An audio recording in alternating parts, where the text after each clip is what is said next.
नमस्कार मित्रों। मैं आपका मित्र दीपक तनेजा आप सभी का स्वागत करता हूं आपके सबसे लोकप्रिय चैनल योर कालचक्र में। मित्रों, आज फिर एक और मेडिकल एस्ट्रोलॉजी का विषय, बहुत ही महत्वपूर्ण। बहुत सारे लोगों के जीवन में ये घटना हो रही होती है, या तो वो उसको रिकॉग्नाइज ही नहीं करते हैं या उसके साथ जीते रहते हैं। और ऐसे हमारे समाज की भी कुछ ऐसी ही परंपराएं या कुछ रीति रिवाज हैं कि हम उन चीज़ों को एक्सेप्ट करके अपनी लाइफ का हिस्सा बना लेते हैं। आज का विषय है पोस्ट ट्रॉमा स्ट्रेस डिसऑर्डर। ये अपने नाम से ही अपनी पूरी की पूरी रोग से संबंधित समस्या का अपने आप ही उल्लेख कर रहा है। अर्थात जीवन में कोई ऐसी दुखद घटना, दुर्घटना या कोई हादसा, या कोई हम उसको अलग शब्दों में बोलें कि कोई नेगेटिव स्थितियां उत्पन्न होना, जिसका स्ट्रेस, पैनिक हमारी लाइफ में फ्यूचर की पूरी लाइफ को ख़राब करना शुरू कर देता है। संसार में ऐसा कोई नहीं है जिसके सामने दुख ना आए। हर व्यक्ति को कभी ना कभी जीवन में दुख का सामना करना पड़ता है। मित्रों, मैं आपको कुछ सामान्य दुख की स्थितियां बताता हूं कि जब इंसान के लिए बहुत मुश्किल होता है उन सब चीज़ों को स्वीकार करना और उनको सहन करना। जैसे किसी नियर एंड डियर का हमारे जीवन से मृत्यु के कारण दूर हो जाना एक कारण, या किसी नियर एंड डियर के साथ हमारे संबंध इतने खराब हो जाना कि हम उस दुख को स्वीकार ना कर पाएँ, या उसका व्यवहार इतना ही दुखद हो जाए, जैसे कि कहीं पर बेटा अपने माता पिता के साथ मारपीट करे तो माता पिता के लिए ये वाली स्थिति हो जाती है कि वो शॉक में आ जाते हैं। अर्थात जिस चीज़ से हमारे को इतना दर्द हो कि हमारे लिए उसको किसी को बताने में भी समस्या होने लग जाए, तो बहुत चिंता का विषय है। कभी कभी युवा अवस्था में प्रेमी प्रेमिका या मित्र जो होते हैं प्रेमी प्रेमिका के नाम से एक दूसरे के साथ जुड़े हुए होते हैं, लेकिन बाद में उनमें कोई ना कोई इस प्रकार की धोखाधड़ी वाली कोई स्थिति नज़र आती है जिसके कारण से वो छूट जाता है, तो वो भी शॉक वाली स्थिति होती है। कभी कभी कहीं कहीं पर यह भी अनुभव आया है कि किसी दुर्घटना के कारण से आपके सामने एक ऐसी दुर्घटना होती है जिसका मन में इतना ही दहशत हो जाती है, इतना डर बैठ जाता है कि आप उसके बाद उस दुर्घटना के नाम से ही डर जाते हैं। इसके बाद कई बार आपने देखा होगा कि अचानक पैर फिसलने से कोई गिरता है और नीचे आके गिरता है, ऊपर से नीचे आ जाता है, तो उसके मन में हमेशा डर एक बैठ जाता है कि वो ऊंचाई वाली जगह के पास नहीं जा। कभी कभी आपने ये भी देखा होगा कि एरोप्लेन क्रैश हुआ तो जो उसमें से सर्वाइव कर जाते हैं, तो उनके मन में इतना बड़ा डर बैठ जाता है कि दोबारा कभी वो किसी एरोप्लेन में बैठने से डरते रहते हैं। ट्रेन एक्सीडेंट से गुजरे हुए लोग, रोड एक्सीडेंट से गुजरे हुए, किसी बहुत गंभीर रोग से निकले हुए लोग। आपको एक बड़ी अजीब सी स्थिति बताता हूँ। ज्योतिष में जो लोग सीख जाते हैं तो वो भी बार बार ये स्थितियाँ होती हैं कि किसी रोग के बारे में अगर बात हो रही है तो वो सबसे पहले अपनी और अपने बच्चों की कुंडली के ऊपर देखना शुरू हो जाते हैं, कहीं उसको तो नहीं हो जाएगा, कहीं उसको तो नहीं हो जाएगा। ये इनसिक्योरिटी की फीलिंग, ये इनसिक्योरिटी के थॉट्स, ये हमारे अंदर पैनिक, एंग्जाइटी और स्ट्रेस को देते हैं। हम नॉर्मली बिहेव नहीं कर पा रहे होते। किसी लड़की के साथ मॉलेस्टेशन हो जाए तो जीवन भर वो उस नॉर्मल स्थिति में नहीं आएगी कि वो कभी किसी के साथ संबंध बनाने के लिए स्वीकार कर सके।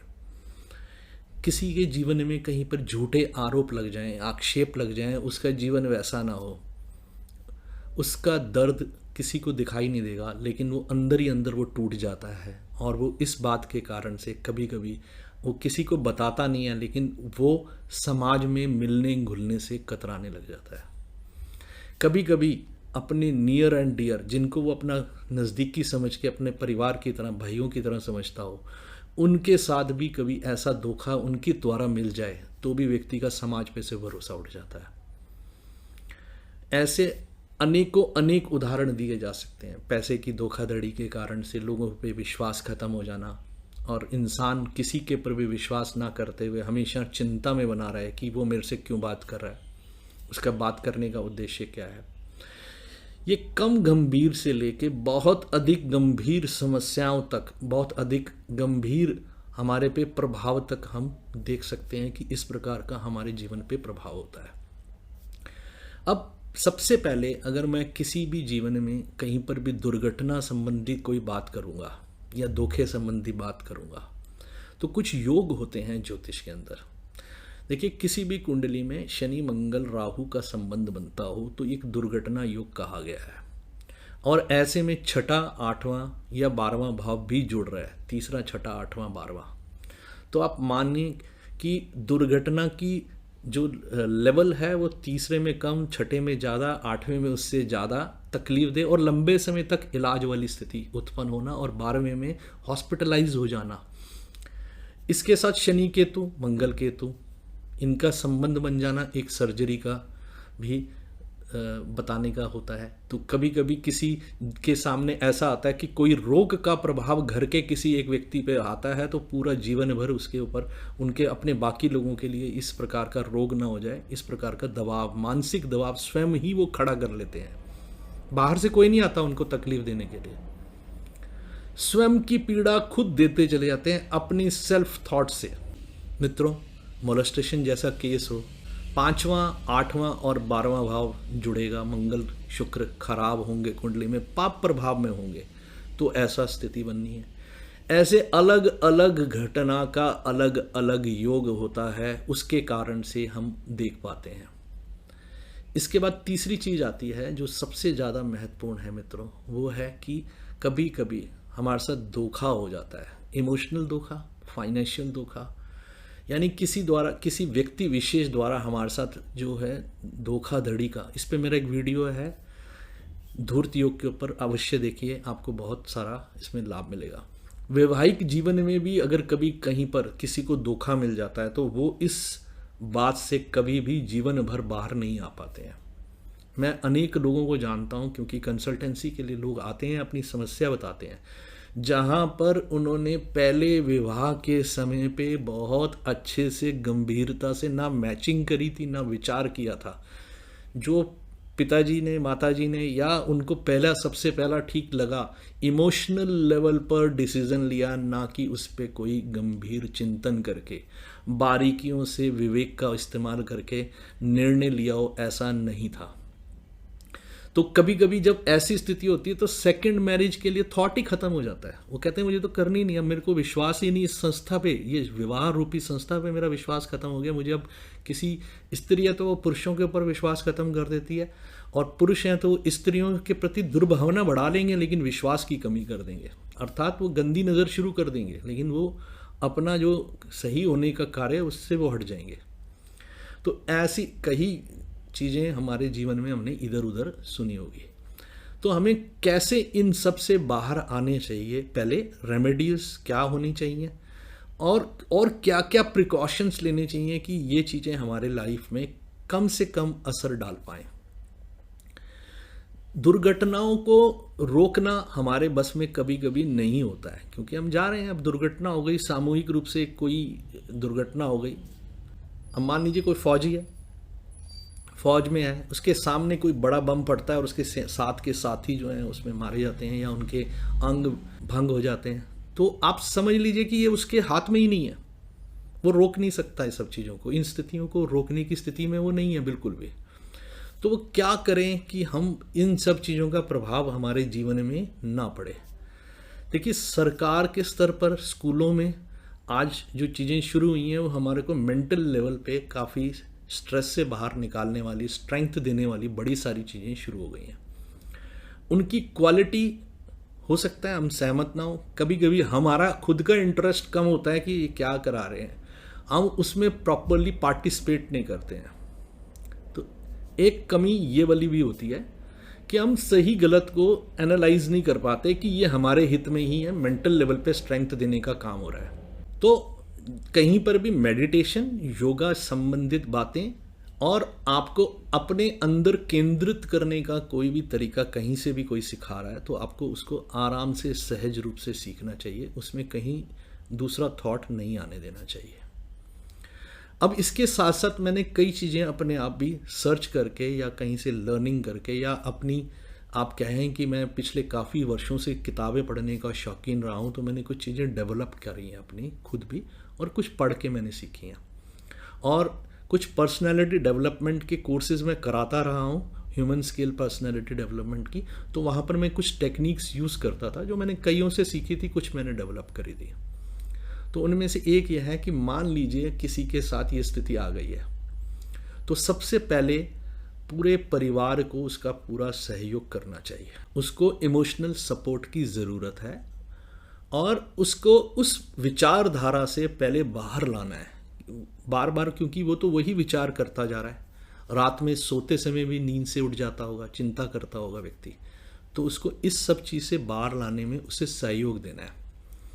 ऐसे इसको करने का तरीका क्या होता है कि जो विषय है उस विषय के अलावा जिस विषय से इंसान को आप कहो कि सुकून मिल सकता होता है, उन विषयों पे उसके साथ बातचीत करके उसका ध्यान उस विषय की तरफ नहीं जाने देना, उसको उस तरफ से दूर कर देना है।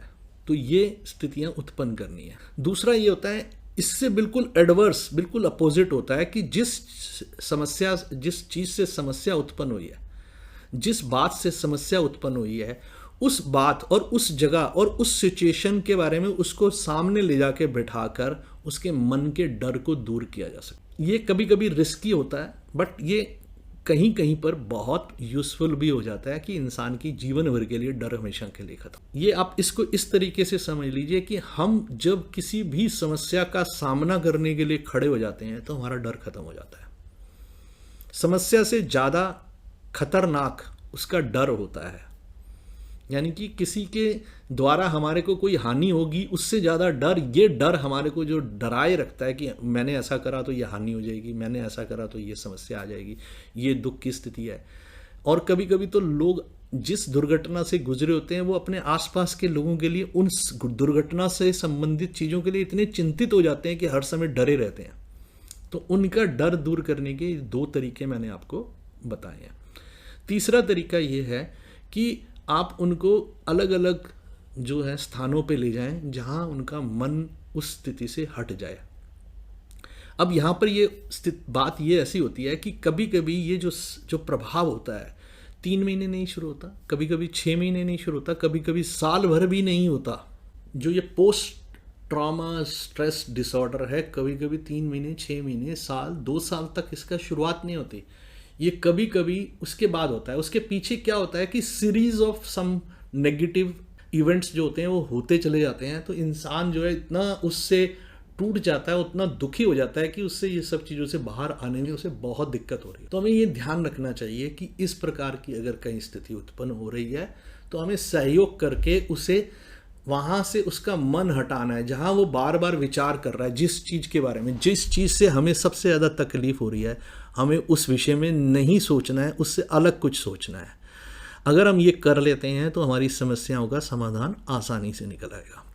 कभी कभी हमें ऐसा करना चाहिए जैसे कि ग्रुप डिस्कशन अरेंज कर लेने चाहिए, जहाँ पे सब जने अपने अपना डिस्कशन में पार्टिसिपेट करें। टॉपिक्स कुछ भी हो सकते हैं, उनका भी इसमें पार्टिसिपेशन कराना चाहिए। धीरे धीरे अगर जैसे कोई धार्मिक विषयों की अभिरुचि रखता है तो धार्मिक विषय, किसी का स्वास्थ्य संबंधित विषय अच्छा लगता है तो उससे संबंधित विषयों पे उसको चर्चा के लिए बिठा देना चाहिए लोगों के बीच में, जहाँ वो भी अपने विचार व्यक्त करे। तो यहाँ से मन का जो स्थिति है वो बदल जाएगी। किसी को एजुकेशन से संबंधित बात करने में मज़ा आता है, किसी को ज्योतिष के बारे में बात करने में मज़ा आता है, किसी को खेलों के बारे में, किसी को राजनीति के बारे में, किसी को राष्ट्रनीति के बारे में बात करने में मज़ा आता है, किसी को महंगाई के बारे में बात करने में मज़ा आता है। आप बैठाओ, चर्चा पॉजिटिव होगी, नेगेटिव होगी, किसी के पक्ष में होगी, किसके विपक्ष में होगी, ये विषय नहीं है। विषय ये है कि उसका मन वहाँ से हटाना है, और निरंतर ये करने वाला काम है, एक दिन में नहीं होने वाला, बार बार बार बार। तभी कहते हैं कि जैसे जैसे आयु बढ़ती है तो इंसान को किसी साथी की ज़रूरत होती है कि जिसके साथ बैठ के वो बातें कर सके। तो जो स्वस्थ होते हैं उनको आप बाहर ले जाओ, बैठे हैं वो समाज के बीच में, बैठे हैं वो बातें करते रहते हैं, तो मानसिक रूप से भी वो स्वस्थ रहते हैं। जैसे ही हमारा समाज से संपर्क खत्म होता है वैसे ही हमारी स्थितियां खराब हो जाती हैं। समाज से संपर्क ज्योतिष में कैसे खत्म होता है? अगर हमारा शुक्र बुध दोनों ही खराब है तो हमारा समाज से जो है संपर्क कम हो जाएगा, बहुत कम होगा, और ऐसे व्यक्ति बहुत ज़्यादा कम करके रहते हैं। और अगर शनि प्रभाव ज़्यादा लेके बैठा है कुंडली में तो आपको आइसोलेशन बहुत पसंद होगी। और आइसोलेशन के साथ साथ नेगेटिव थॉट्स, अगर चंद्रमा शनि से संबंध बना रहा है आइसोलेशन के साथ नेगेटिव थॉट्स, ऐसा इतना प्रभाव डल जाएगा कि आप इसके अलावा कुछ सोच नहीं पाएंगे। गुरु की दृष्टि होगी तो फिर मानसिक रूप से आप स्वस्थ रहेंगे। गुरु भी अच्छा होना चाहिए, स्ट्रांग होना चाहिए, कुंडली में कारक होना चाहिए, अकारक नहीं होना चाहिए। ऐसे अनेकों चीज़ों का हम अगर ध्यान रखकर चलेंगे तो हमें कभी दिक्कत नहीं आएगी। मेडिकेशन जो डॉक्टर्स के द्वारा होती है वो करवानी चाहिए। मेडिटेशन, योगा, ये हमेशा ही मैं रिकमेंड करता हूँ हर एक को कि करना चाहिए।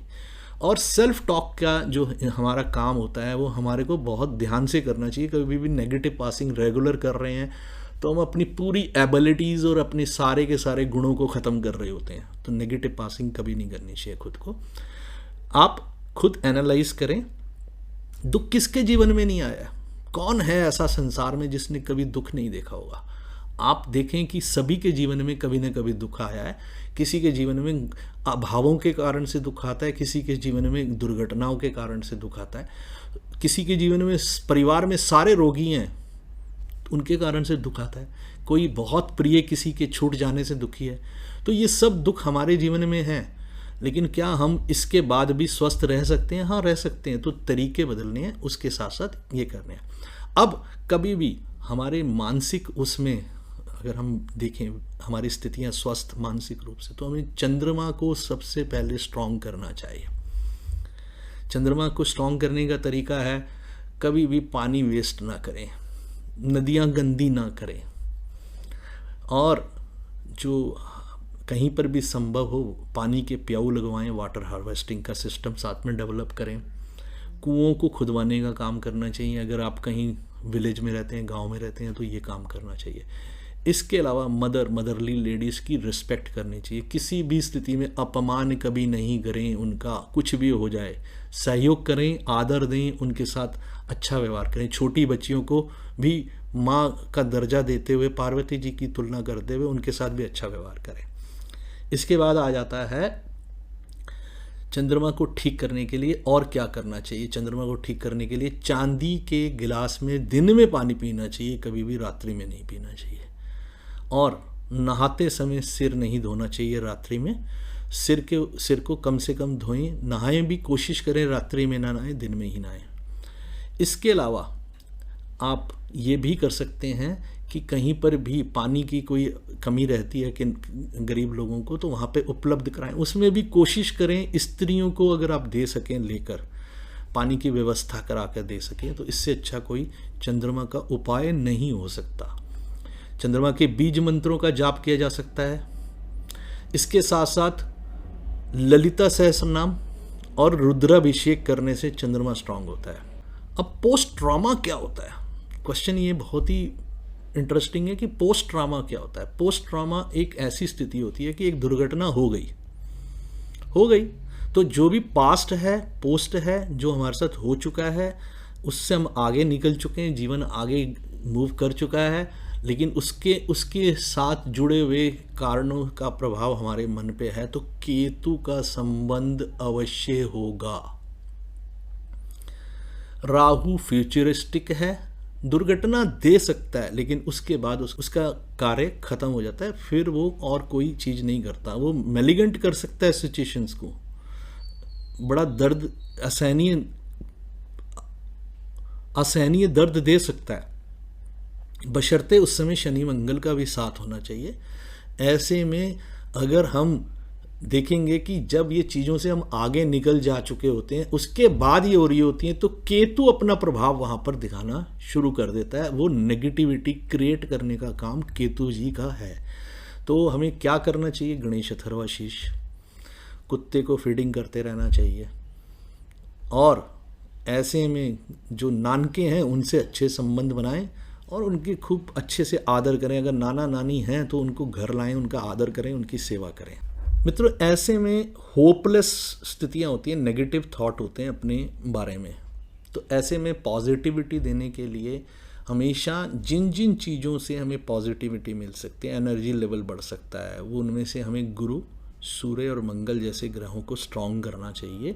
उनसे संबंधित ये अगर आपकी कुंडली में वीक हैं तो आपके कॉन्फिडेंस लेवल को भी ख़राब करके रखते होंगे।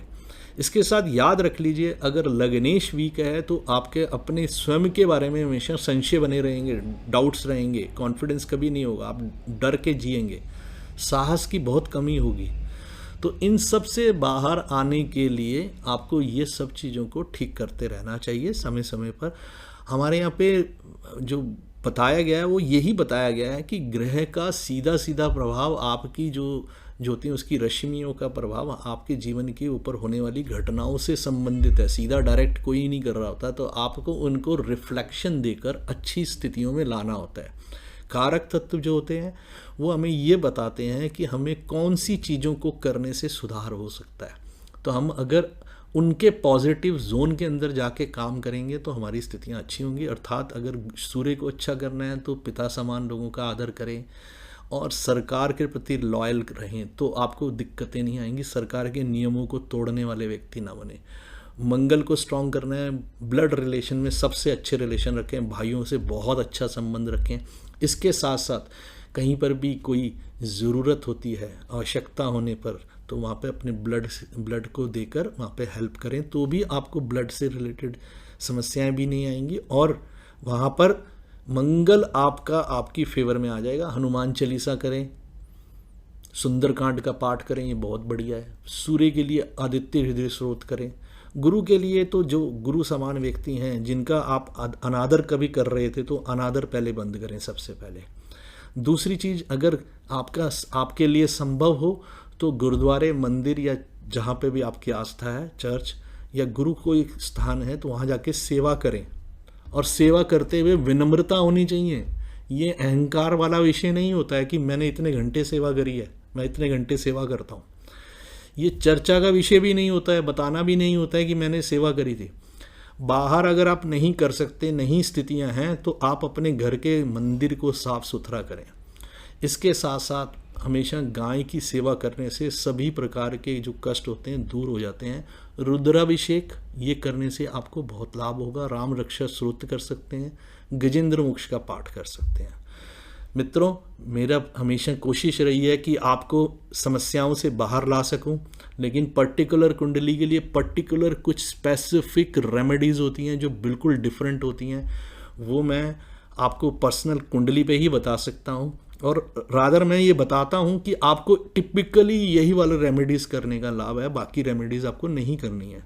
तो इसलिए किसी की कोई स्पेसिफिक प्रॉब्लम हो तो मुझे उसके लिए अपने लिए अलग से कंसल्टेंसी लें।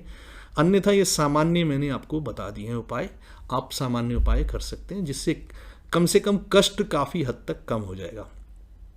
इसी के साथ आज के लिए इतना ही। नमस्कार, धन्यवाद।